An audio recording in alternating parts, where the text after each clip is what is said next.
எல்லாருக்கும் வணக்கம். கடந்த 1 வருஷத்துல 2 படம் கொரட்டைய மெயின் தீமா வச்சு வந்திருந்தது. இது ரொம்பவே வரவேற்கத்தக்க விஷயம்.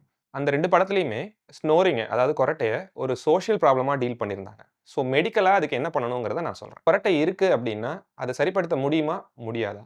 ஸோ கண்டிப்பா கொரட்டைய சரிப்படுத்த முடியும். இப்போ ஒருத்தர் கொரட்டை இருக்கு ரொம்ப நாளாவே அப்டின்னா, எந்த டாக்டர பார்க்கணும்? எங்க போய் ட்ரீட்மெண்ட் எடுக்கணுங்கிற டவுட் நெறைய பேருக்கு இருக்குது. இதுக்கு ஸ்லீப் லேப்பையும், ஸ்லீப் பிசிஷியனையும் போய் பார்க்கணுங்கிறது ரொம்ப முக்கியம். Thank you.